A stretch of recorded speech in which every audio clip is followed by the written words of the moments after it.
মোটামুটি ভালো হয়েছে, কিন্তু অন্যদের যাদের দেখছি লেখাগুলো এলোমেলো মনে হয়েছে আর কি।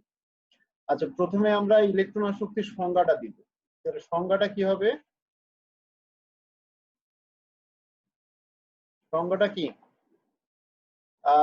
কোন মৌলের 1 মোল গ্যাসীয় পরমাণু, কোন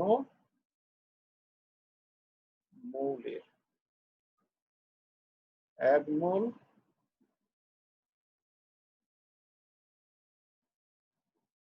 গ্যাসীয়, একবারে লিখে দেই বিচ্ছিন্ন পরমাণু, মানে পরমাণুগুলো পরস্পর থেকে কি থাকবে? আলাদা থাকবে। বিচ্ছিন্ন পরমাণুর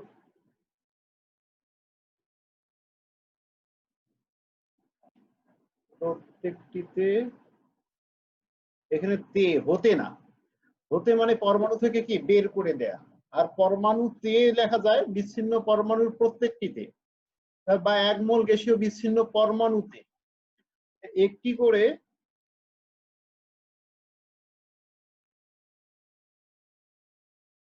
মোট 1 মোল ইলেকট্রন যুক্ত করে 1 মোল একক ঋণাত্মক,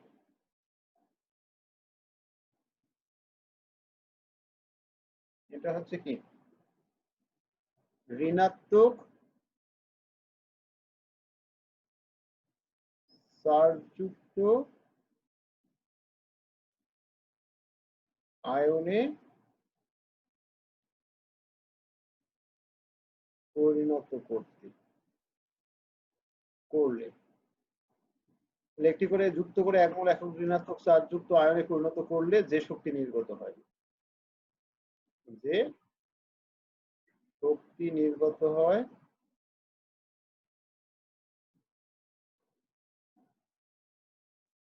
তাকে ওই মৌলের কি বলা হয়?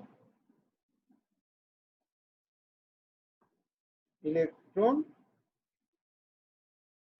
আসক্তি বলে। ওকে, তাহলে সংজ্ঞাটা এইভাবে সুন্দরভাবে গুছিয়ে লিখবা যে কোনো মৌলের স্যার সংজ্ঞাটা একটু লিখে নেই। আচ্ছা লিখো।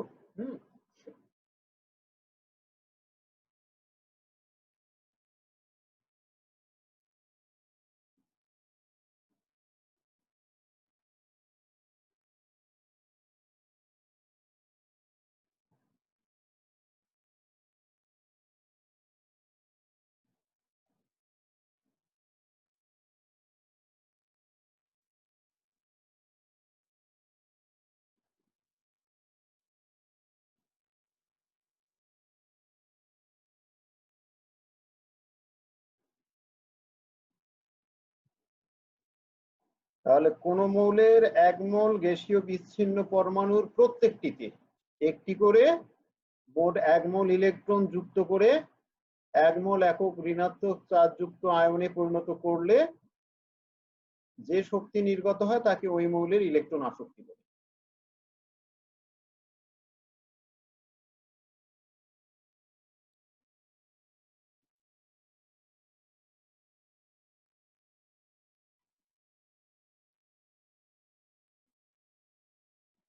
আচ্ছা, লেখা হয়ে গেলে বলবা।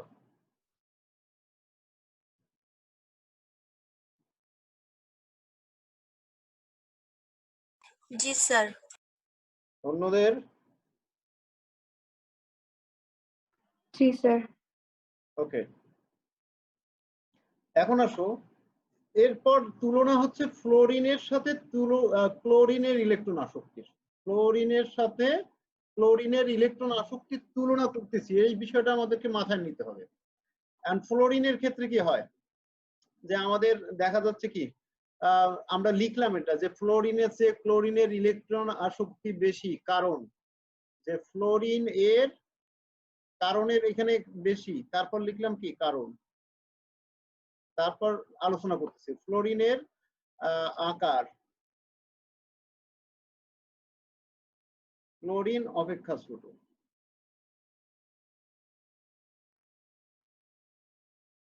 একটা কারণ। ফ্লোরিনের আকার ক্লোরিন অপেক্ষা কি ছোট। ওকে, আচ্ছা তাহলে ফ্লোরিনের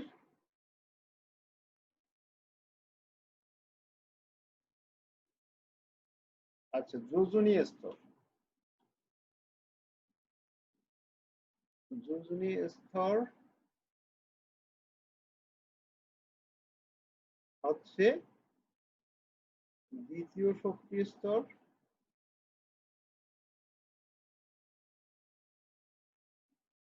এবং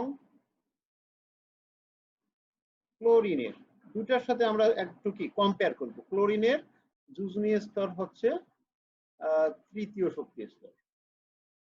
তাহলে উভয় পরমাণু যোজনী স্তরে কি আছে, উভয় একবারে হুবহু এটাই লিখতে হবে এর ভাবেই লিখতে হবে এরকম না, মোটামুটি একসাথে তুলনাটা করতে হবে। উভয় পরমাণু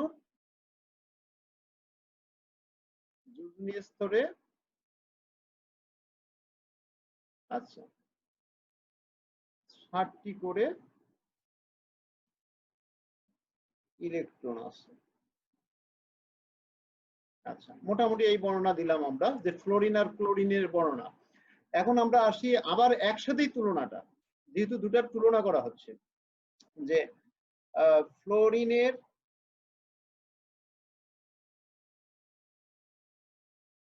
যোজনী স্তরে ইলেকট্রন ঘনত্ব,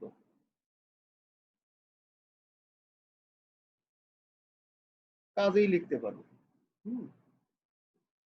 কাজেই ক্লোরিনের যোজনী স্তরের ইলেকট্রন ফ্লোরিনের যোজনী স্তরের ইলেকট্রন ঘনত্ব ক্লোরিন অপেক্ষা কি বেশি, তাহলে এটা অপেক্ষা বেশি। এটা দুটারই কি ইলেকট্রন ঘনত্বের তুলনা হলো। তাহলে আমরা এই যে আকার ছোট লিখলাম, যোজনী স্তর দিয়ে আলোচনা করলাম, যোজনী স্তরে 7টা ইলেকট্রন আছে, এই বিষয়টা মূল আলোচনার বিষয় হচ্ছে যে আমাদের মূল টার্গেট হচ্ছে কি ফ্লোরিনের ইলেকট্রন ঘনত্বটা যে ক্লোরিন অপেক্ষা বেশি এটা আলোচনা করা। তাহলে এই পর্যন্ত ইলেকট্রন ঘনত্ব বেশি এটার বিষয়ে আলোচনা করলাম।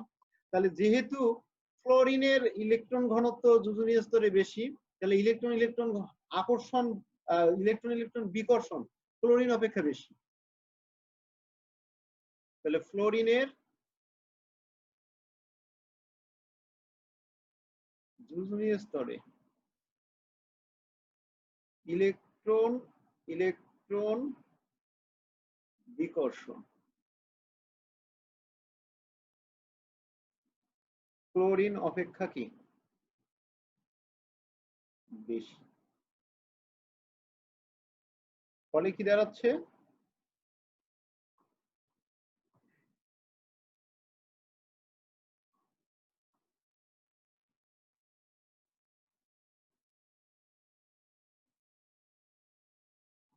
ক্লোরিন এর যোজনী স্তরের আগত ইলেকট্রন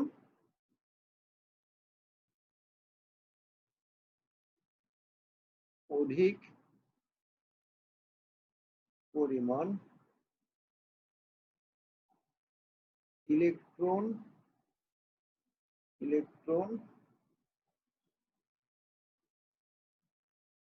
বিকর্ষণ বাধা, আচ্ছা এটা অতিক্রম করে। ক্লোরিনের যোজনী স্তরে আগত ইলেকট্রন অধিক পরিমাণ ইলেকট্রন বিকর্ষণ বাধা অতিক্রম করে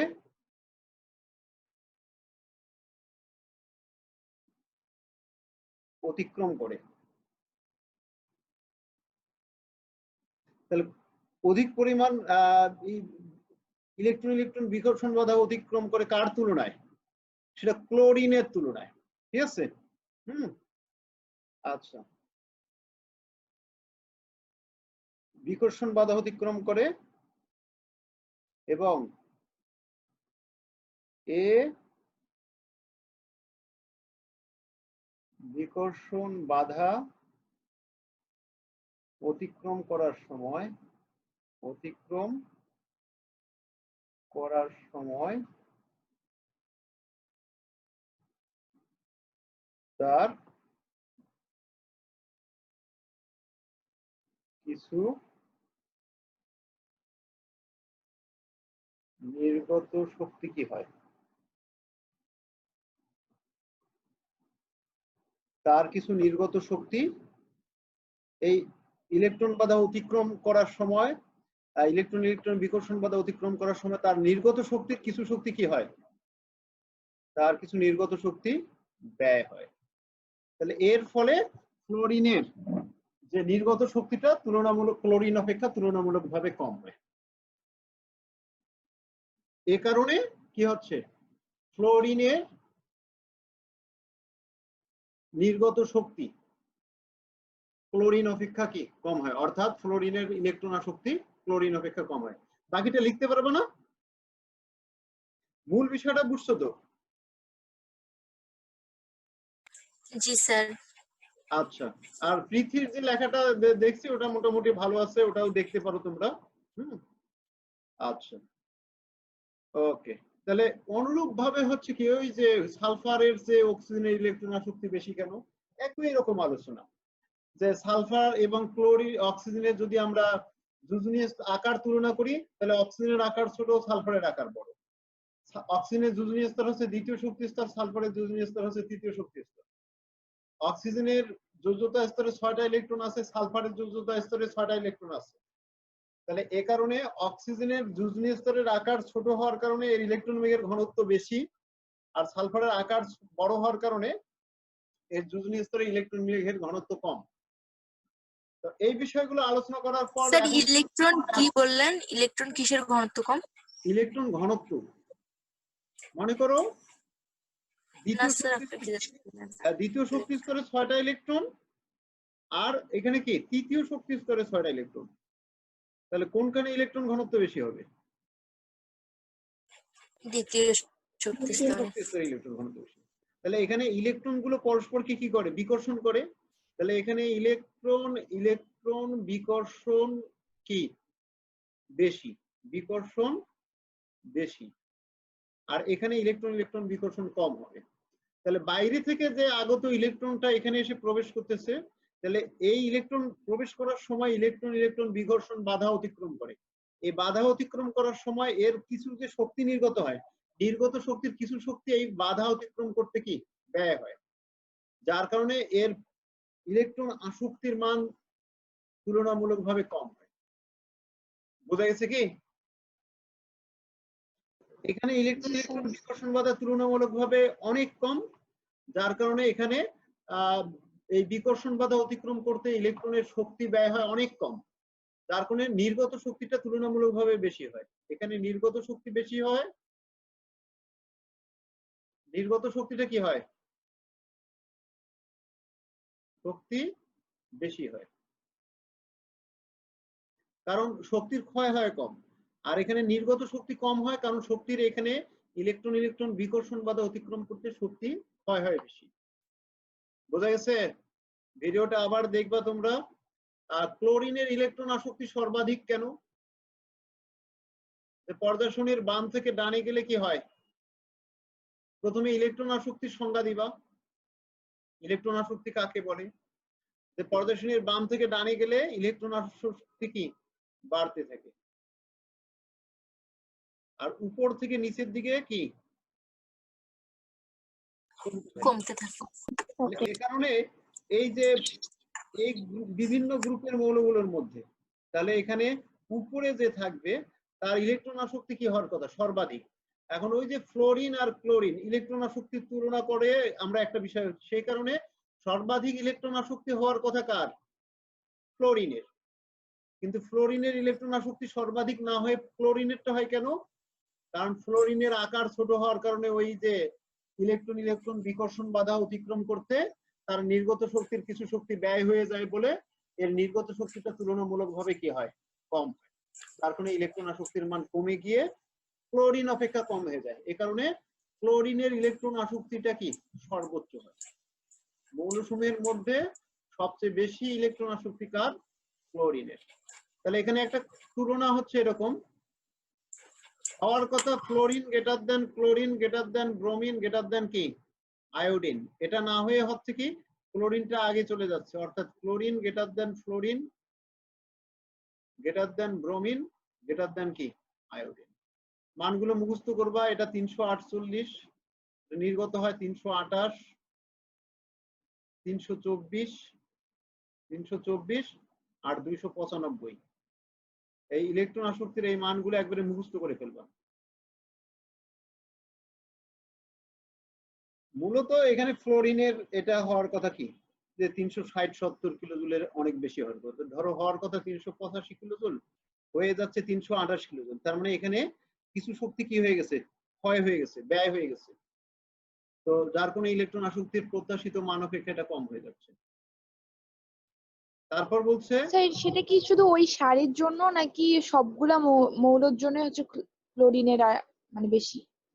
সব মানে সকল মৌলের জন্যই যে সকল মৌলের মধ্যে ক্লোরিনের ইলেকট্রন আসক্তি সর্বাধিক, শুধু ওই সারির জন্য না। মানগুলো দেখো, যে এটা মনে করো 73, 60, এটা তো গ্রেটার দেন 0 মানে কি এটা নির্গত হয় না, বা বরঞ্চ কিছু শক্তি কি হয় শোষিত হয়, ঠিক আছে? তাহলে এটা 122, এটা নির্গত হয়, তো এটা আবার শোষিত হয়। তো সবচেয়ে বেশি নির্গত হয় কার ক্ষেত্রে, এই ক্লোরিনের। ক্লোরিনে। সকল মৌলের মধ্যে ক্লোরিনের ইলেকট্রন আসক্তি সর্বাধিক কেন, এভাবে এটা আলোচনা করতে হবে। ওকে, আচ্ছা, কোন মৌলে দ্বিতীয় ইলেকট্রন আসক্তি সর্বদা কি ধনাত্মক হয় কেন?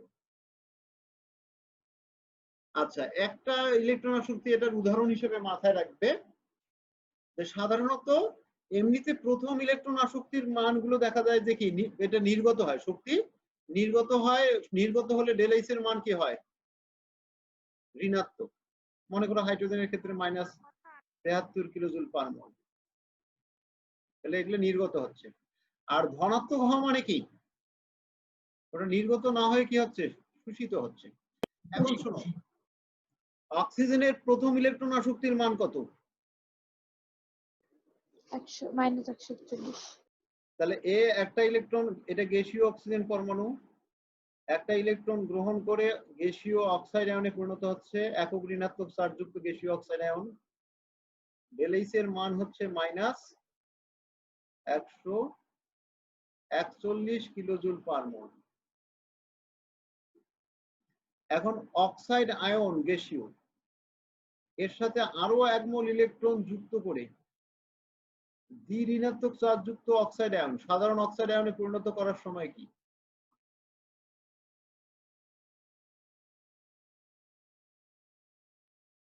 798 কিলোজুল শক্তি কি হয় শোষিত হয়। তাহলে ইলেকট্রন, শোনো, বাইরের মুক্ত ইলেকট্রনের তো সাধারণত শক্তি বেশি থাকে। মনে করো এটা অক্সাইড আয়ন, অক্সিজেন মাইনাস, এটা অক্সাইড আয়ন। আচ্ছা, প্রথম শক্তি স্তরে 2টা ইলেকট্রন আছে, আর 2টা ইলেকট্রন আছে মনে করো, এখানে একটা এখানে একটা। আর দ্বিতীয় শক্তি স্তরে মনে করো আছে কি 7টা ইলেকট্রন, 7টা ইলেকট্রন। এরপর তো আরো শক্তি স্তর আছে, আরো শক্তি স্তর আছে ইত্যাদি। এখন দেখো, বাইরের যে কোনো একটা মুক্ত ইলেকট্রন এর শক্তির মান কিন্তু বেশি থাকে, শক্তি বেশি। এই ইলেকট্রনটা যদি এখানে এখানে আসে, অক্সিজেন দ্বিতীয় কি অবস্থায় আসে, তাহলে এই ইলেকট্রনের শক্তি কিন্তু কম হবে, কমে যাবে, কারণ ইলেকট্রন শক্তি বিকিরণ করবে, করে এখানে আসবে। এখন এখান থেকে এখানে ইলেকট্রন প্রবেশের সময় তো এটা শক্তি ছেড়ে দিবে, তাহলে শক্তি ছেড়ে দিলে নির্গত শক্তিটা কি হওয়ার কথা, নির্গত শক্তি ঋণাত্মক হয়ে যাওয়ার কথা না? জি স্যার। কিন্তু ঋণাত্মক না হয়ে এখানে দেখো শক্তি শোষণ হচ্ছে, অর্থাৎ শক্তি নির্গত না হয়ে এখানে শক্তির কি হচ্ছে শোষণ হচ্ছে, পরিবেশ থেকে আরো শক্তি শোষণ করতেছে। কারণ কি, কি মনে হয় তোমাদের?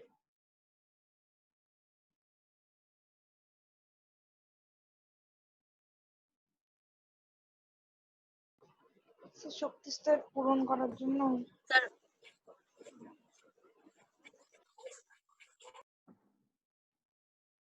স্যার প্রথম ক্ষেত্রে তো ইলেকট্রনটা ভালোভাবে আসবে, কিন্তু পরের বারে ইলেকট্রন আসতে তো কি বলতেছি।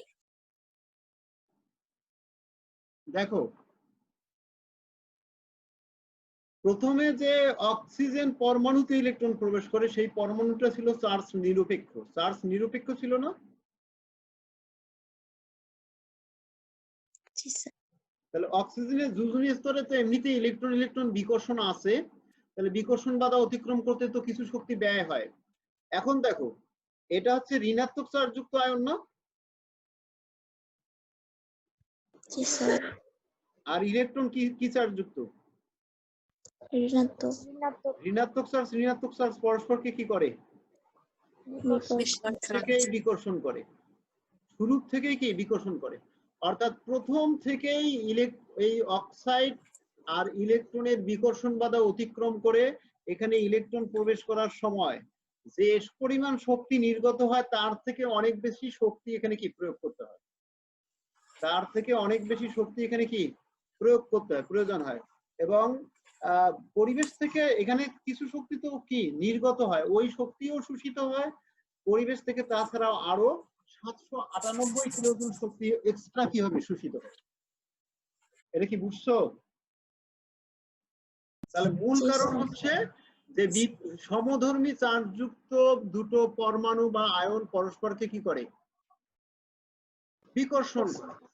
এই বিকর্ষণটা শুরু থেকেই থাকার কারণে ইলেকট্রন বিকর্ষণ বাধা অতিক্রম করে অক্সাইড একক ঋণাত্মক চার্জযুক্ত আয়নে প্রবেশ করে দ্বি ঋণাত্মক চার্জযুক্ত অক্সাইড আয়নে পরিণত হতে শক্তি নির্গত না হয়ে 798 কিলোজুল শক্তি কি হয় অতিরিক্ত পরিমাণে শোষিত হয়। এটা কি বোঝা গেছে? তাহলে এটা যে কোনো মৌলের ক্ষেত্রে তাহলে পরিবেশ থেকে তাহলে 798 কিলোজুলের থেকেও বেশি দিতে হয় না? না, পরিবেশ থেকে 798 কিলোজুল শোষণ করে। আসলে ওই ইলেকট্রনের কিছু শক্তি ছিল না, মনে করো। -141। হ্যাঁ, মনে করো ইলেকট্রনের না, ওই মাইনাস ইলেকট্রন সাধারণত মুক্ত ইলেকট্রনের শক্তির মান কিন্তু 0 ধরা হয়। মুক্ত ইলেকট্রনের শক্তির মান কি ধরো যে 0, প্রায় নগণ্য, অতি নগণ্য। আর শক্তি স্তরের ভিতরে পরমাণুর অভ্যন্তরে কোনো ইলেকট্রনের শক্তির মান ঋণাত্মক না? পরমাণুর অভ্যন্তরে কোন ইলেকট্রনের শক্তির মান কিন্তু ঋণাত্মক। ওই যে ইএন পড়ছো না, ইএন সমান সমান -2 pi square M Z square E to the power 4 divided by কি এন স্কয়ার এইচ স্কয়ার না? যে কোনো পরমাণুর অভ্যন্তরে ইলেকট্রনের শক্তির মান কিন্তু ঋণাত্মক। তাহলে এমনিতে এখানে 0 থাক বা 0 থেকে একটু বেশি থাক, গ্রেটার দেন মনে করো সামথিং 0, তাহলে 0 থেকে বেশি আছে, বাট ইলেকট্রন পরমাণুর অভ্যন্তরে যখন প্রবেশ করবে তখন শক্তি ছেড়ে দেওয়ার কারণে এর শক্তি কিন্তু ঋণাত্মক হয়ে যায়, নেগেটিভ হয়ে যায়। তাহলে এই যে 0 থেকে বা গ্রেটার দেন 0 থেকে নেগেটিভ হয়ে যাওয়ার সময় সে কিছু শক্তি ব্যয় করে না? সে কিছু শক্তি কি ছেড়ে দেয়। ওই ছেড়ে দেওয়ার শক্তি তো এখানে কি ব্যয় হবেই, ছেড়ে দেওয়ার শক্তিটাও এখানে কি ইলেকট্রনকে এখানে প্রবেশের সময় ব্যয় হয়। এছাড়াও পরিবেশ থেকে আরো 798 কিলোজুল শক্তি কি হয় শোষিত হয়। বোঝা গেছে কি তোমাদের? জি স্যার। আমার মনে হয় বুঝছো সবাই। আচ্ছা, তাহলে যে কোনো মৌলের দ্বিতীয় ইলেকট্রন আসক্তি সর্বদা ঋণাত্মক। এখন দ্বিতীয় ইলেকট্রন আসক্তি কাকে বলে? সংজ্ঞা বলো, দ্রুত বলো। প্রথমে একটি ইলেকট্রন ত্যাগ করবে, পরবর্তী ওই ইলেকট্রন ত্যাগের ইয়েটা আবার ত্যাগ কেন? এখানে তো গ্রহণ। না, গ্রহণ। হ্যাঁ, সংজ্ঞাটা কেমন হবে? যে কোনো মৌলে গ্যাসীয় অবস্থায় কোনো ঋণাত্মক আয়নে হ্যাঁ 1 মোল গ্যাসীয় একক ঋণাত্মক চার্জযুক্ত আয়নে, একক ঋণাত্মক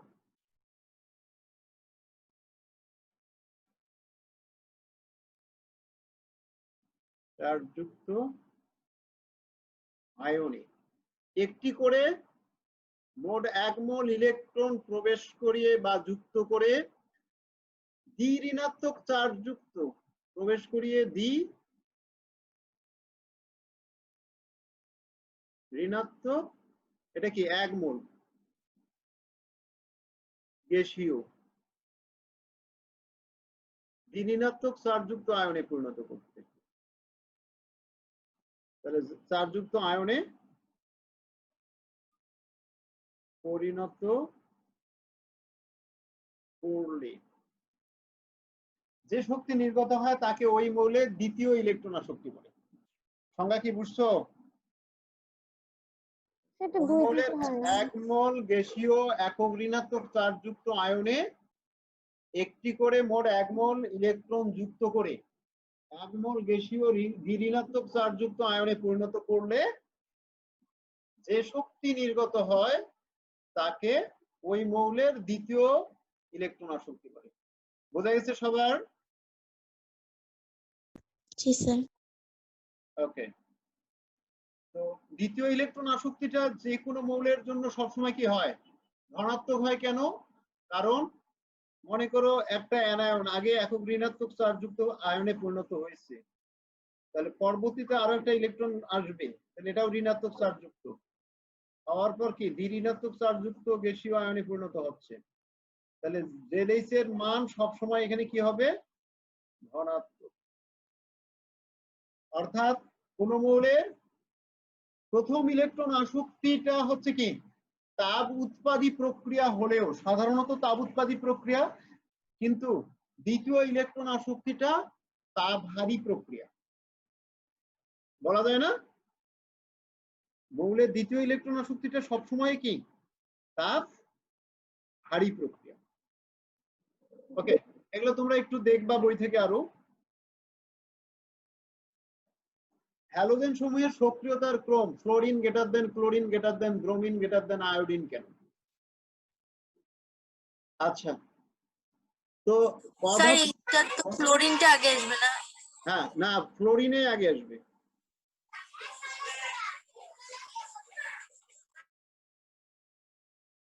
তাহলে অধাতু সমূহের সক্রিয়তা কিসের উপর নির্ভর করে? আকাশ।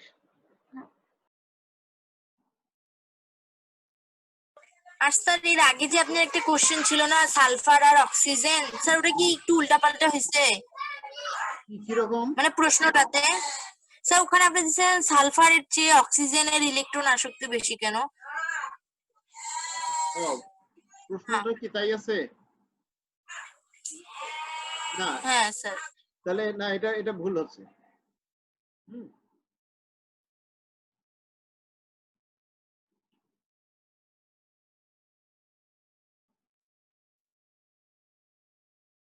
একটু ওয়েট করো।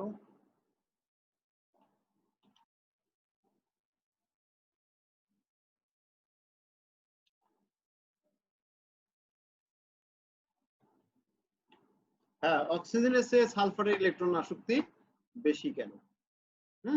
প্রথম ইলেকট্রন আসক্তি কিন্তু এটা। ওকে, কারণ ওই একই অক্সিজেনের আকার ছোট, ইলেকট্রন ইলেকট্রন বিকর্ষণ বাধা বেশি হওয়ার কারণে ইলেকট্রন প্রবেশের সময় কিছু শক্তি কি ব্যয় হয়। তো অধাতু সক্রিয়তা বলতে এখানে কি বোঝাচ্ছি আমরা? ইলেকট্রন গ্রহণ না ত্যাগ? অধাতু সমূহ ইলেকট্রন ত্যাগ করে না, হয় ইলেকট্রন কি গ্রহণ করে অথবা ইলেকট্রন শেয়ার করে। তো ইলেকট্রন গ্রহণ অথবা কি ইলেকট্রন শেয়ার করে। এখন যে অধাতুর পরমাণু যত সহজে ইলেকট্রন গ্রহণ করে বা যত সহজে ইলেকট্রন শেয়ার করে তার সক্রিয়তা তত বেশি। তাহলে যত সহজে ইলেকট্রন শেয়ার করবে অথবা ইলেকট্রন গ্রহণ করবে তার সক্রিয়তা কি হবে? তত বেশি। এখন শোনো, ফ্লোরিনের আকার, মানে এদের মধ্যে আকার সবচেয়ে কার ছোট? এর আকার সবচেয়ে ছোট এবং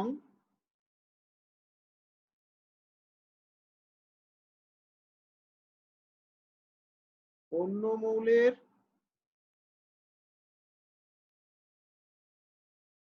ইলেকট্রন এর প্রতি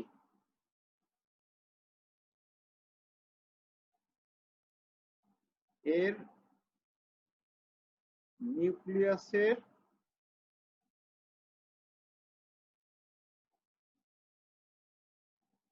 অন্য মৌলের বা অন্য পরমাণুর ইলেকট্রনের প্রতি এর নিউক্লিয়াসের আকর্ষণটা কি হয়? আকর্ষণ সবচেয়ে বেশি, সবচেয়ে বেশি। এ কারণে ক্লোরিন, ব্রোমিন, আয়োডিনের তুলনায় ফ্লোরিন সহজে অন্য মৌলের ইলেকট্রনকে গ্রহণ করে বা অন্য মৌলের পরমাণুর সাথে ইলেকট্রন শেয়ার করে। এ কারণে এদের সক্রিয়তার মধ্যে ফ্লোরিনের সক্রিয়তা সবচেয়ে বেশি। বিষয়টা কি বুঝছো? এতটুকুই স্যার মোটামুটি। আরেকবার এই যে যেটা বললেন স্যার আরেকবার বলেন। যে অধাতু সমূহের সক্রিয়তা নির্ভর করে ইলেকট্রন গ্রহণ অথবা শেয়ারের উপর। যে অধাতুর পরমাণু যত সহজে ইলেকট্রন অপর পরমাণুর ইলেকট্রন গ্রহণ করতে পারে বা অপর পরমাণুর ইলেকট্রন শেয়ার করতে পারে তার সক্রিয়তা তত বেশি। তো সক্রিয়তাটা নির্ভর করতেছে পরমাণুর আকারের উপর। ফ্লোরিনের আকার সবচেয়ে ছোট। এইগুলোর মধ্যে এদের মধ্যে আকার কার সবচেয়ে ছোট? ফ্লোরিনের। আকার ছোট মানে অন্য মৌলের ইলেকট্রনের প্রতি এর নিউক্লিয়াসের আকর্ষণটাও কি সবচেয়ে বেশি হবে। যার কারণে হ্যালোজেন সমূহের মধ্যে ফ্লোরিনের সক্রিয়তা সবচেয়ে বেশি। আচ্ছা, খেয়াল করো এখানে আরেকটা বিষয়, যে সক্রিয়তার বিষয়টা এরকম। মনে করো 4টা পাত্র,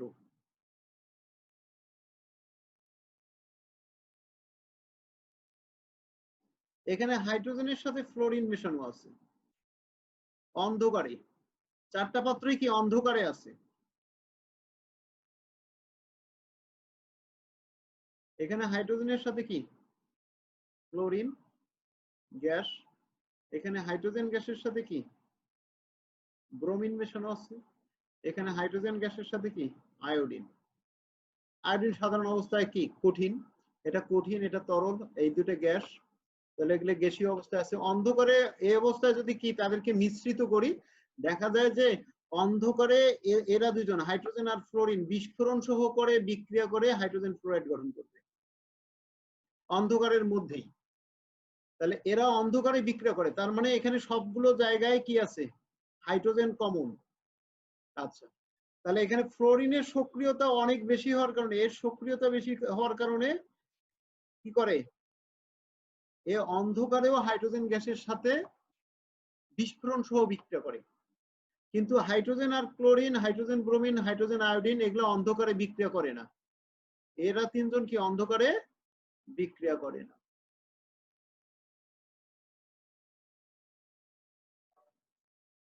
বিক্রিয়া করে না। তাহলে হাইড্রোজেন আর ক্লোরিনকে যদি অন্ধকার থেকে বের করে নিয়ে এসে আলোতে রাখা যায়, আলোর উপস্থিতিতে এরা বিক্রিয়া করে হাইড্রোজেন ক্লোরাইড গঠন করে। তার মানে আলো থেকে এরা শক্তি শোষণ করে তারপর বিক্রিয়া হয়। এই জন্য এর বিক্রিয়াটা হচ্ছে আলোক রাসায়নিক বিক্রিয়া। যে বিক্রিয়া আলোর উপর নির্ভর করে তাকে বলা হয় আলোক রাসায়নিক বিক্রিয়া, ফটোকেমিক্যাল রিয়াকশন। যেমন সোলার প্যানেলে আলোক রাসায়নিক বিক্রিয়া হয়, আলো ছাড়া ওখানে বিক্রিয়া হয় না, এই জন্য সূর্যের আলোতে রেখে দিতে হয় সোলার প্যানেল। ওকে, তাহলে এটা আলোতে নিয়ে আসলেই হয়। বলো স্যার, যদি সবগুলাকে যদি আলোর উপস্থিতিতে করা হয় তাহলেও তো ফ্লোরিন আগে করবে না? হ্যাঁ, এ তো আগে ফ্লোরিন আলোতে নিয়ে আসলে তো বিক্রিয়া হবেই। এখানে বলা হচ্ছে আলোতে নিয়ে না আসলেও অন্ধকারেও বিস্ফোরণ সহকারে বিক্রিয়া করে। কথা কি বুঝছো? তার মানে এটা অনেক বেশি সক্রিয়। এ অন্ধকারে মানে বিক্রিয়া করে না, আলোতে তো করবেই আবার অন্ধকারেও করবে, করবে, দুটাই। খালি করে না, বিস্ফোরণ সহ বিক্রিয়া করে, বিস্ফোরণ ঘটে। মানে এত বেশি বিক্রিয়ার ফলে তাপ উৎপন্ন হয়েছে ওখানে বিস্ফোরণ ঘটে। আচ্ছা, তার মানে এরা অন্ধকারে বিক্রিয়া করে না, মানে এদের সক্রিয়তা কি কম। এখন এরা আবার আলোতে নিয়ে আসলেও বিক্রিয়া করে না। আলোতে সাধারণ আলোতে বিক্রিয়া করে না। কি করতে হয়? এদের দুইজনকেই কি এটাকে তাপ দিতে হয়। তাপ দিলে সাধারণত এটা বিক্রিয়া করে হাইড্রোজেন ব্রোমাইড গঠন করে। তাহলে এদেরকে মোটামুটি উত্তপ্ত করলেই বিক্রিয়া করে। এটাকে শুধু উত্তপ্ত করা না, প্রভাবকও একটু যোগ করতে হয়। আবার অতি উচ্চ তাপমাত্রা প্রায় 250 ডিগ্রি সেন্টিগ্রেড তাপমাত্রায় এটা বিক্রিয়া করে। তার মানে বোঝা যাচ্ছে আয়োডিনটা রাসায়নিক ভাবে ক্লোরিন, ব্রোমিন এর তুলনায় অনেক কম শক্তি। এরা হাইড্রোজেন আয়োডাইড গঠন করে। বিষয়টা কি বুঝছো?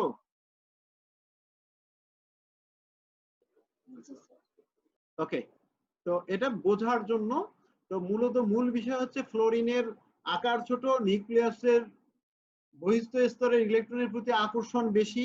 তাহলে নিজের ইলেকট্রনকে আকর্ষণ করার পাশাপাশি এরা কি করতে পারে? অন্য মৌলের ইলেকট্রনকে কি করতে পারে? আকর্ষণ করতে পারে। তাহলে ফ্লোরিনের আকার ছোট হওয়ার কারণে এর নিউক্লিয়াসের আকর্ষণ এত বেশি যে খুব সহজেই অন্য মৌলের ইলেকট্রনকে কি করতে পারে? গ্রহণ করতে পারে, অথবা অন্য মৌলের পরমাণুর সাথে ইলেকট্রন শেয়ার করতে পারে, যার ফলে ফ্লোরিনের সক্রিয়তা সবচেয়ে বেশি। বোঝা গেছে তোমাদের? জি স্যার। তড়িৎ ঋণাত্মকতা কাকে বলে? কে বলবা?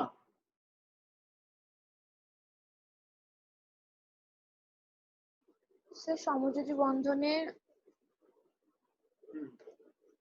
ইলেকট্রন শেয়ারের মাধ্যমে যে সমযোজী বন্ধন গঠিত হয় তাদের ইলেকট্রনগুলোকে নিজের দিকে আকর্ষণ করা, মানে সেই শেয়ারকৃত ইলেকট্রনগুলোকে নিজের দিকে হচ্ছে আকর্ষণ করাকে তড়িৎ ঋণাত্মকতা বলে। গুড। তার মানে সমযোজী বন্ধনের শেয়ারকৃত ইলেকট্রন জোড়কে কোনো পরমাণুর নিউক্লিয়াস কর্তৃক নিজের দিকে আকর্ষণ করার ক্ষমতাকে বা ধর্মকে বা প্রবণতাকে তড়িৎ ঋণাত্মকতা বলে, ইলেকট্রোনেগেটিভিটি। তো এটার ক্ষেত্রে হচ্ছে শেয়ারকৃত ইলেকট্রন নিজের দিকে আকর্ষণ করে, আর ইলেকট্রন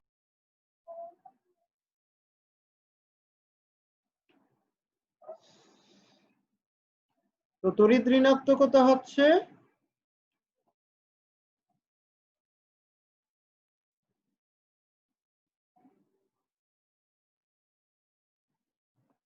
সমযোজী বন্ধনের শেয়ারকৃত ইলেকট্রন জোড়।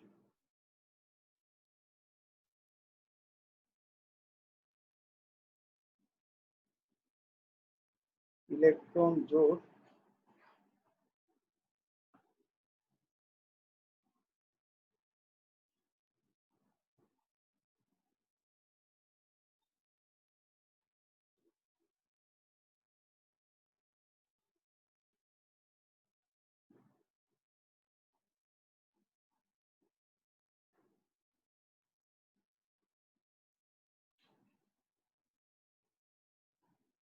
নিউক্লিয়াস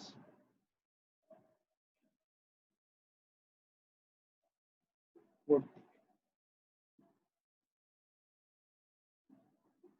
নিজের দিকে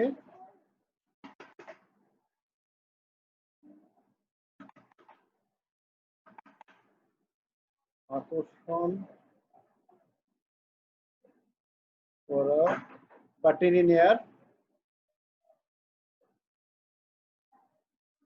ক্ষমতাকে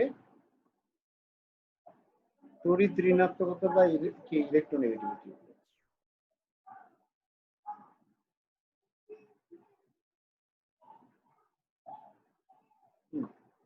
ওকে, তো যারা সমযোজী বন্ধন গঠন করে এরকম অধাতুর পরমাণু, বিশেষ করে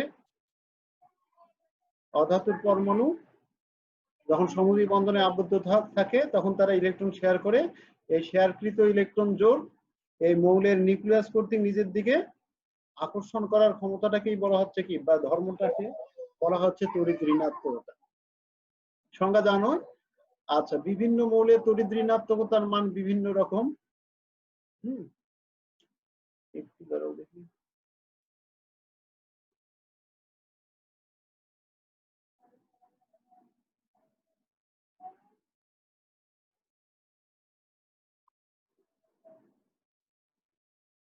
ওকে, তো বিভিন্ন মৌলের তড়িৎ ঋণাত্মকতার মান আছে। মানগুলো এরকম যে একটু তোমরা লিখে নিতে পারো। হাইড্রোজেনের তড়িৎ ঋণাত্মকতার মান 2.1। এরপর কি নিচের দিকে লিথিয়াম আছে, লিথিয়ামের তড়িৎ ঋণাত্মকতার মান 1.0। লিথিয়ামের পর কি আছে, বেরিলিয়াম, তারপর boron, carbon, nitrogen, oxygen, fluorine. আর যেহেতু নিষ্ক্রিয় মৌলের পরমাণুগুলো সাধারণত সমদ্বি বন্ধন গঠনই করে না, তাহলে তো বন্ধনজোড় ইলেকট্রন নিজের দিকে আকর্ষণ করার ক্ষমতার বিষয়েও আসে না। এ কারণে নিষ্ক্রিয় মৌলের পরমাণুগুলো তড়িৎ ঋণাত্মকতার মান 0। আচ্ছা, এরপর এই যে লিথিয়াম থেকে 0.5 করে বাড়বে, এটা মাথায় রাখবো। তাহলে এটা হচ্ছে 1.5, বোরন হচ্ছে 2.0, কার্বন 2.5, নাইট্রোজেন 3.0, অক্সিজেন 3.5 আর ফ্লোরিন হচ্ছে 4.0। মুখস্থ করে ফেলবা। বিশেষ করে লিথিয়াম, বেরিলিয়াম এগুলা যদি মনে নাও রাখো, ধাতুর পরমাণুগুলোর তড়িৎ ঋণাত্মকতার মান যদি মুখস্থ নাও করো, অধাতুর পরমাণুগুলোর ক্ষেত্রে অবশ্যই মুখস্থ করতে হবে। এরপর আছে sodium, magnesium, aluminium, silicon, phosphorus, sulphur, chlorine. এদের তড়িৎ ঋণাত্মকতার মান হচ্ছে এটা 0.9।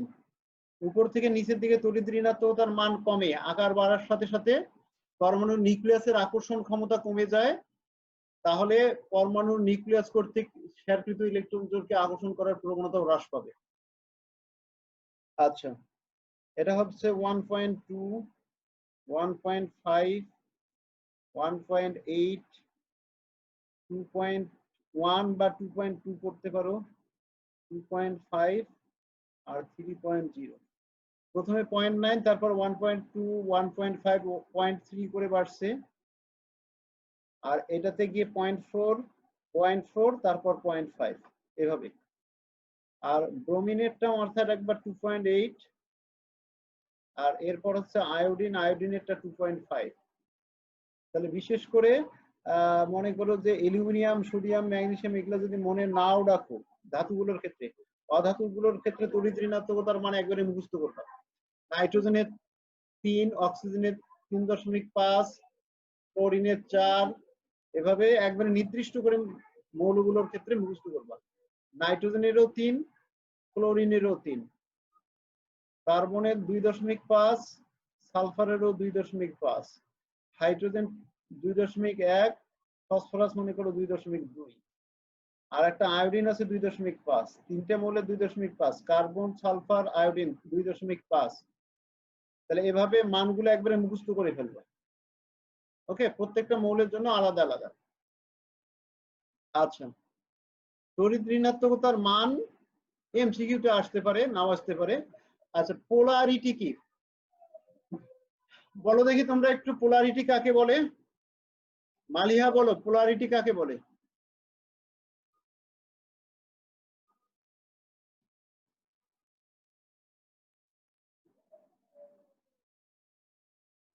অথবা উপমা বলো, পোলারিটি কি? 9-10 পড়ছো না? স্যার, মৌলের আংশিক ধনাত্মক ও আংশিক ঋণাত্মক প্রান্ত সৃষ্টি হওয়াকে পোলারিটি বলে। সৃষ্টি হওয়া কিনা, সৃষ্টি হওয়ার ধর্মকে পোলারিটি বলে। তাহলে সমযোজী বন্ধনের, সমযোজী যৌগের অণুতে, সমযোজী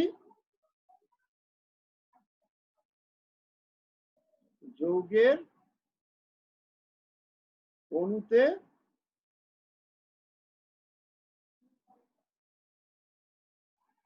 আংশিক ধনাত্মক ও আংশিক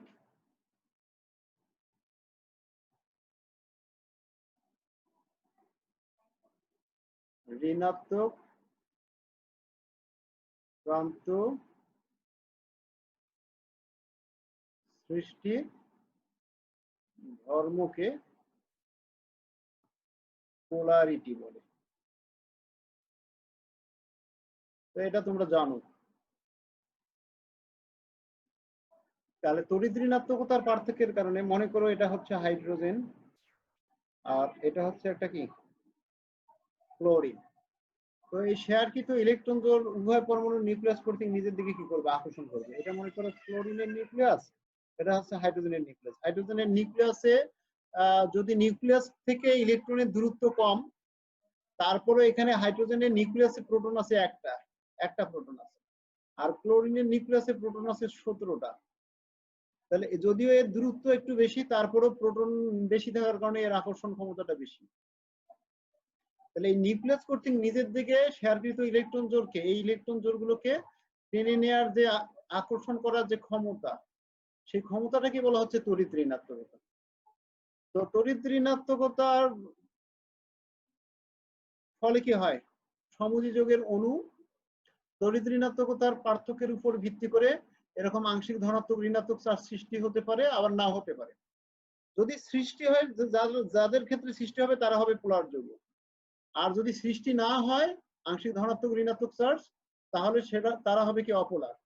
তাহলে ক্লোরিন অধিক পরিমাণ বন্ধন জোড় ইলেকট্রনকে কি নিজের দিকে টেনে নিবে, তাহলে এর পাশে একটু ইলেকট্রন বেশি চলে আসার কারণে এটা হবে আংশিক ঋণাত্মক, আর হাইড্রোজেনটা একটু ইলেকট্রন হারানোর ফলে এটা আংশিক ধনাত্মক চার্জ প্রাপ্ত। তাহলে এই যে আংশিক ধনাত্মক ঋণাত্মক চার্জ সৃষ্টি হওয়ার ধর্মটাকে বলা হয় পোলারিটি, আর যে যৌগের মধ্যে আংশিক ধনাত্মক এবং ঋণাত্মক চার্জ সৃষ্টি হয় সেই যৌগটাকে বলা হয় পোলার যৌগ। তাহলে পোলার যৌগের মধ্যে একটা কি আংশিক ধনাত্মক ঋণাত্মক চার্জ সৃষ্টি হয়, আর পোলার যৌগগুলো সাধারণত এক পোলার যৌগের সাথে আরেক পোলার অণুগুলোর মধ্যে আন্তঃনিবিক আকর্ষণ বল বেশি থাকে। পোলার অণুগুলোর মধ্যে কি থাকে, পোলার যৌগগুলোর মধ্যে আন্তঃআণবিক আকর্ষণ বলটা কি বেশি থাকে।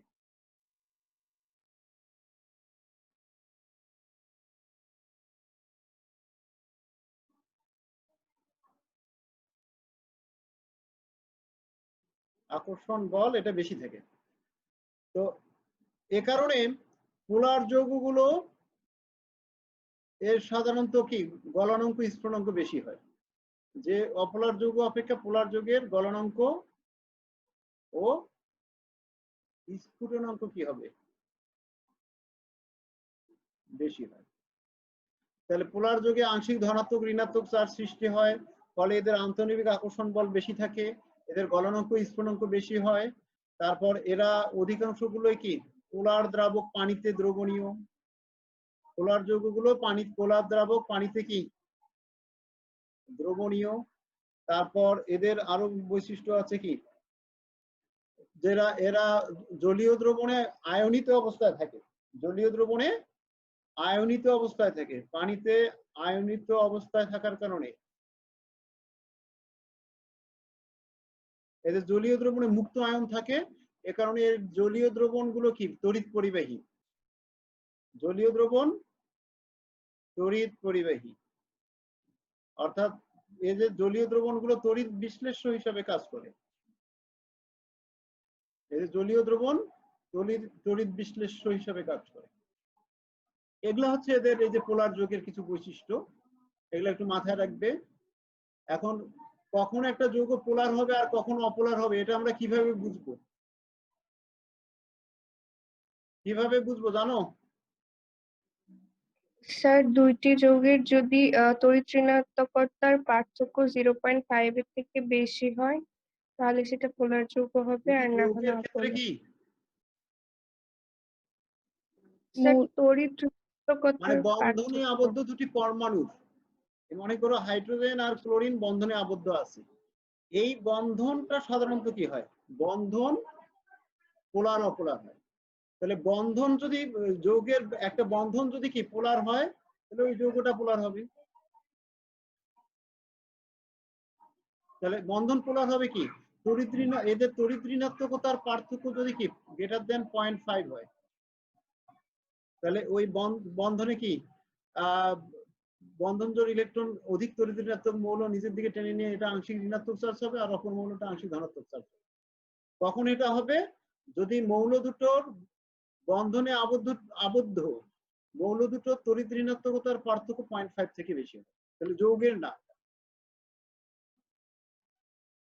যেমন হাইড্রোজেন এই বন্ধনটা পোলার না অপোলার? অপোলার। এটাও 2.1, এটাও 2.1, পার্থক্য হচ্ছে 0। তাহলে এরকম যদি একই মৌলের পরমাণু কি করে সমযোজী বন্ধনে আবদ্ধ হয় হয়ে অণু গঠন করে, ওই অণুকে বলা হয় বিশুদ্ধ সমযোজী অণু। বিশুদ্ধ সমযোজী অণু। আর এই যে পোলার সমযোজী অণুগুলোকে কি বিশুদ্ধ না বলে এটাকে কি পোলার বলা হচ্ছে। তার মানে আংশিক ধনাত্মক ঋণাত্মক চার্জ সৃষ্টি হওয়াটা আয়নিক যৌগের বৈশিষ্ট্য। তাহলে সমযোজী যৌগের অণুতে যখন এরকম কি আংশিক ধনাত্মক ঋণাত্মক চার্জ সৃষ্টি হয়, তাদের ওই সমযোজী যৌগের মধ্যে আয়নিক যৌগের বৈশিষ্ট্য চলে আসে। তাহলে আয়নিক যৌগের বৈশিষ্ট্য যদি থাকে তাহলে ওটাকে আর বিশুদ্ধ সমযোজী যৌগ বলা যাবে না। তাহলে এটা আর বিশুদ্ধ সমযোজী অণু না বা বিশুদ্ধ সমযোজী যৌগ না, এর মধ্যে আয়নিক বৈশিষ্ট্য আছে, কিন্তু এই যৌগটাতে কোনো ধনাত্মক ঋণাত্মক চার্জ সৃষ্টি না হওয়ার কারণে এটাতে কোনো আয়নিক বৈশিষ্ট্য নাই, এজন্য এটা হচ্ছে বিশুদ্ধ সমযোজী অণু। আবার কিছু আছে যেমন হাইড্রোজেন আয়োডাইড, এখানে তড়িৎ ঋণাত্মকতার পার্থক্য কত? হাইড্রোজেন 2.1 আর আয়োডিন হচ্ছে 2.5, পার্থক্য হচ্ছে 0.4। তাহলে 0.5 এর থেকে কম, কাজে এই বন্ধনটা হচ্ছে কি অপোলার। আবার কিছু কিছু যৌগ আছে আংশিক পোলার।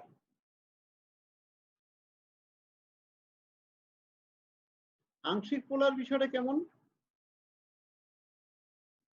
যাদের অণুতে একই সাথে অপোলার বন্ধনও আছে আবার পোলার বন্ধনও আছে, সেই যৌগগুলোকে বলা হয় কি আংশিক পোলার। যেমন মিথেন।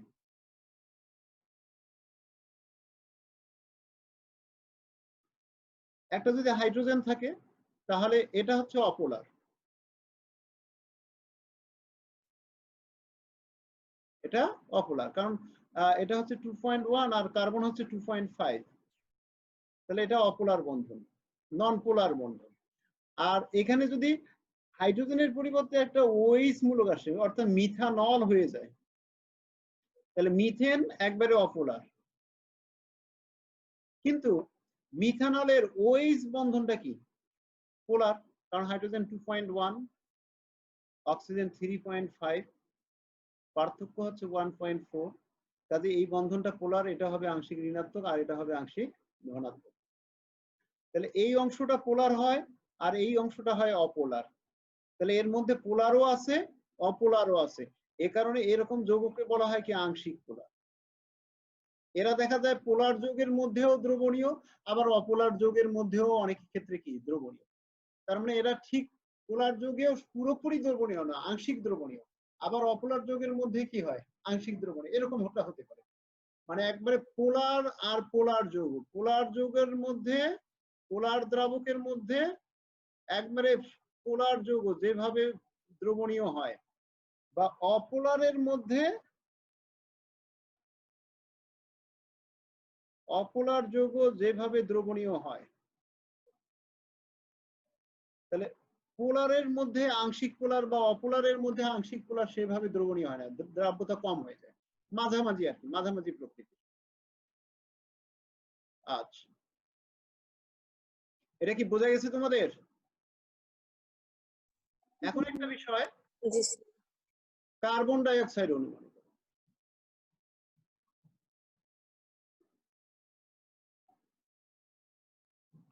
কার্বন ডাই অক্সাইড অণু, এটার অক্সিজেনের তড়িৎ ঋণাত্মকতা 3.5, এটা কার্বনের তড়িৎ ঋণাত্মকতা 2.5, এটা কি হওয়ার কথা?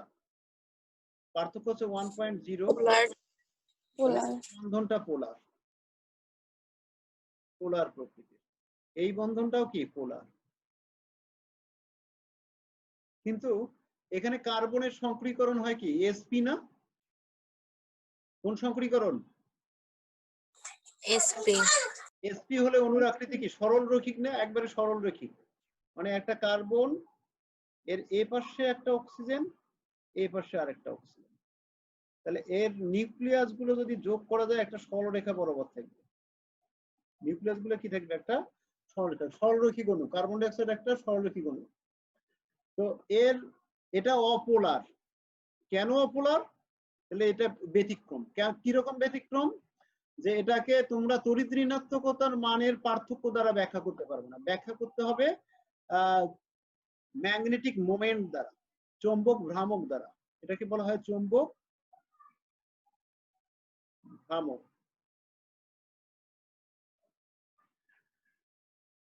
চৌম্বক ভ্রামক কি, যে এখানে খেয়াল করো, চৌম্বক ভ্রামককে মিউ দ্বারা প্রকাশ করা হয়। মিউ এর মান বোধহয় নির্ণয় করা, ওই যে একটা সূত্র বলছিলাম, root over n into n plus কি 2 না 1 ছিল, n প্লাস 1 এরকম ছিল। আচ্ছা যাই হোক, বোর ম্যাগনেটন ছিল চৌম্বক ভ্রামকের মান। তো যাই হোক, এখানে একটা বিষয় হচ্ছে যে কার্বন আর অক্সিজেনের এপাশের জন্য এই যে চৌম্বক ভ্রামকের মান যত হবে, মনে করো যদি এটা প্লাস এক্স হয়, বিপরীত পার্শ্বের কার্বন অক্সিজেনের চৌম্বক ভ্রামকের মান মাইনাস এক্স। তাহলে এই দুটো প্লাস মাইনাস করলে দেখা যায় যে এই যৌগের টোটাল চৌম্বক ভ্রামকের মানটা হয়ে যায় কি 0। তাহলে এরকম যদি কোনো যৌগের দুই পার্শ্বে একই রকম দুটা কি বন্ধন থাকে, তাহলে এই বন্ধনের কারণে তাদের চৌম্বক ভ্রামকের মানটা হয়ে যায় 0। এ কারণে ওই যৌগগুলো হয়ে যায় কি অপোলার। এটা কি বুঝছো? তার মানে কার্বন ডাই অক্সাইড এর কার্বন অক্সিজেন বন্ধনের চৌম্বক ভ্রামকের মান যত হবে, অপর কার্বন অক্সিজেনের চৌম্বক ভ্রামকের মান একই হবে কিন্তু বিপরীত হবে, যার কারণে এই কার্বন ডাই অক্সাইড অণুর মোট চৌম্বক ভ্রামকের মান হয়ে যাবে 0। এ কারণে এটা কি অপোলার। অনুরূপ ভাবে কার্বন টেট্রাক্লোরাইড যৌগটাও কি অপোলার।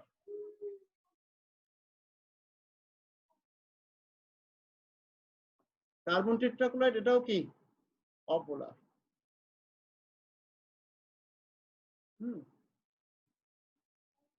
তো এগুলো একটু দেখে নিব। এখন এখানে বলা হচ্ছে পানির গলনাঙ্ক ও স্ফুটনাঙ্ক হাইড্রোজেন সালফাইড অপেক্ষা বেশি কেন?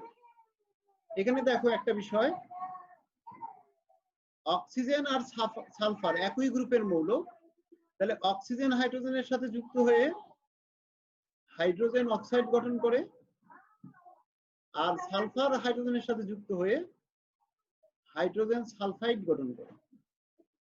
এখন পানির আণবিক ভর দেখা যাচ্ছে 18, আর হাইড্রোজেন সালফাইডের আণবিক ভর হচ্ছে কত 34। তা এখন আণবিক ভর বৃদ্ধির সাথে সাথে সাধারণত কোন যৌগের গলনাঙ্ক স্ফুটনাঙ্ক বাড়ে। আণবিক ভর বৃদ্ধির সাথে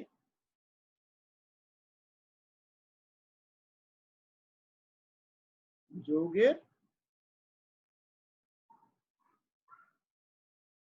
গলনাঙ্ক ও স্ফুটনাঙ্ককে বয়লিং পয়েন্ট, স্ফুটনাঙ্ক বৃদ্ধি পায়। এখন এখানে দেখা গেছে উল্টা হয়ে গেছে, পানির স্ফুটনাঙ্ক গলনাঙ্ক, পানির স্ফুটনাঙ্ক 0 ডিগ্রি সেন্টিগ্রেড, পানির গলনাঙ্ক 0 ডিগ্রি সেন্টিগ্রেড, স্ফুটনাঙ্ক 100 ডিগ্রি সেন্টিগ্রেড। আর H2S সাধারণ তাপমাত্রায় গ্যাস এর স্ফুটনাঙ্ক গলনাঙ্ক লেস দ্যান 0 ডিগ্রি সেন্টিগ্রেড, মানে 0 ডিগ্রি সেন্টিগ্রেড থেকে অনেক কম। আর স্ফুটনাঙ্কটাও হচ্ছে লেস দ্যান 100 ডিগ্রি সেন্টিগ্রেড, তার মানে 100 ডিগ্রি সেন্টিগ্রেড অপেক্ষা কম। মান এই মুহূর্তে মনে করো মনে নাই, তখন এইভাবে বর্ণনা দিব। এর কারণ কি? এর কারণ হচ্ছে এই পানিটা হচ্ছে কি পোলার, আর H2S টা কি অপোলার। তাহলে এখানে তড়িৎ ঋণাত্মকতার পার্থক্য দ্বারা আমরা এই বন্ধনগুলোকে ব্যাখ্যা করি। তাহলে এটা আংশিক ঋণাত্মক, আর এটা আংশিক ধনাত্মক চার্জ প্রাপ্ত হবে, এটা আংশিক ধনাত্মক। আর H2S এর ক্ষেত্রে এরকম আংশিক ধনাত্মক আর ঋণাত্মক চার্জ সৃষ্টি হয় না। এটা হচ্ছে 2.5 আর অক্সিজেন 2.1, পার্থক্য হচ্ছে 0.4। তাহলে এটা অপোলার যৌগ, এদের অণুতে আংশিক ধনাত্মক ঋণাত্মক চার্জ সৃষ্টি হয় না, পানির অণুতে হয়। ফলে এক পানির অণু অপর পানির অণুর সাথে ইলেকট্রোস্ট্যাটিক আকর্ষণ বল, যেমন এখানে এক অণু পানির অক্সিজেন আংশিক ঋণাত্মক অক্সিজেন, অপর অণু পানির আংশিক ধনাত্মক হাইড্রোজেনের মধ্যকার এক প্রকার আকর্ষণ বল সৃষ্টি হয়। এই আকর্ষণ বলকেই কি বলা হচ্ছে এখানে হাইড্রোজেন বন্ধন। তাহলে এভাবে পোলার অণুর আংশিক ধনাত্মক হাইড্রোজেন আর অপর অণুর আংশিক ঋণাত্মক অক্সিজেন, ফ্লোরিন, নাইট্রোজেন, এই তিনটা মাথায় রাখবা। Oxygen, fluorine, nitrogen. উচ্চ তড়িৎ ঋণাত্মক মৌলের মধ্যে যে এভাবে আন্তঃনৈবিক আকর্ষণ বলটা তৈরি হয় এটাকেই বলা হয় হাইড্রোজেন বন্ধন। হাইড্রোজেন বন্ধন আমরা পরে পড়বো। তাহলে পানির অণু পোলার হওয়ার কারণে এর আন্তঃনৈবিক আকর্ষণ বলটা বেশি, এখানে হাইড্রোজেন বন্ধন সৃষ্টি হয়, যার কারণে পানির অণুগুলোকে পরস্পর থেকে আলাদা করতে বেশি তাপ শোষিত হয়। বন্ধনগুলো ভাঙার জন্য কি তাপ প্রয়োজন হয়, এই জন্য এদের গলনাঙ্ক স্ফুটনাঙ্ক বেশি। কিন্তু হাইড্রোজেন সালফাইডের মধ্যে এভাবে কোনো হাইড্রোজেন বন্ধন তৈরি হয় না। হাইড্রোজেন সালফাইড অণুগুলো পরস্পর থেকে কি আলাদাই থাকে সাধারণ তাপমাত্রায়। আর এদের মধ্যে দুর্বল ভ্যান রস বল কার্যকর থাকতে পারে। তাহলে অপোলার সমযোজী অণুগুলোর মধ্যে এক প্রকার দুর্বল আকর্ষণ বল থাকে, এটাকে বলা হয় কি van der Waals attraction force, আকর্ষণ বল। তাহলে অপোলার সমযোজী অণুগুলোর মধ্যে দুর্বল ভ্যান ডার ওয়ালস আকর্ষণ বল থাকে। এই বল এত দুর্বল যে এদের মধ্যকার বন্ধনটা, এই আকর্ষণ বলটা সাধারণ তাপমাত্রায় কি ভেঙে যায়, এবং অণুগুলো পরস্পর থেকে আলাদা থাকে বলে এরা সাধারণ তাপমাত্রায় কি গ্যাসীয়। সাধারণ তাপমাত্রায় গ্যাসীয়। এগুলো তোমরা একটু রিডিং করে নিবা। ওকে, তো ইলেকট্রন আসক্তি, তড়িৎ ঋণাত্মকতার পার্থক্য কি, এগুলো তোমরা একটু কি নিজেরাই করে নিবা রিডিং। তড়িৎ ঋণাত্মকতার মান এই যে এখানে যেগুলা দেয়া আছে এগুলো আপাতত দরকার নাই। 1 ইলেকট্রন ভোল্ট সমান সমান 1.602 into 10 to the power minus 19 joule. 1 joule equal 10 to the power r 10 to the power 7 r। 1 calorie সমান সমান 4.2 জুল। এগুলো তোমরা মুখস্থ করে ফেলবে। আর ওই যে আয়নীকরণ শক্তি এবং কি ইলেকট্রন আসক্তি, এর যে মোট মানকে 2 দ্বারা ভাগ করলে কোন মৌলের তড়িৎ ঋণাত্মকতার মান ইলেকট্রন ভোল্ট এককে পাওয়া যায়। কোন এককে? ইলেকট্রন ভোল্ট এককে পাওয়া যায়। এটা জাস্ট এমনি সাধারণভাবে জেনে নিবা, রাখবা, দরকার নাই। আর সমযোজী বন্ধনের আয়নিক প্রকৃতি এগুলো আমরা এখন শিখবো না, এগুলো পরে। ওকে, আজকে এই পর্যন্তই থাকবে। সূত্রটা আরেকটু দেখি তো সূত্রটা। আচ্ছা, আইপি থেকে আয়নাইজেশন পটেনশিয়াল অর্থাৎ আয়নীকরণ শক্তি, আর ইএ তে হচ্ছে ইলেকট্রন অ্যাফিনিটি বা ইলেকট্রন আসক্তি ভাগ 2, আর এদের একক হবে ইলেকট্রন ভোল্ট। তাহলে ইলেকট্রন ভোল্ট থেকে এভাবে আমরা জুলে নিয়ে যেতে পারি, জুল থেকে আবার কি আর্গে নিয়ে যেতে পারি, আবার জুল থেকে ক্যালরিতে নিয়ে যেতে পারি। এগুলা কনভার্ট করার জন্য কি এই সম্পর্কগুলো দেয়া আছে, করে নিবা।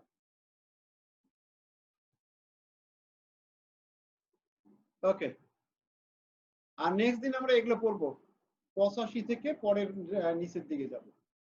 ঠিক আছে, তো আজকে এই পর্যন্তই থাক। ভালো থেকো সবাই, আল্লাহ হাফেজ। স্যার আসসালামু আলাইকুম। আসসালামু আলাইকুম স্যার।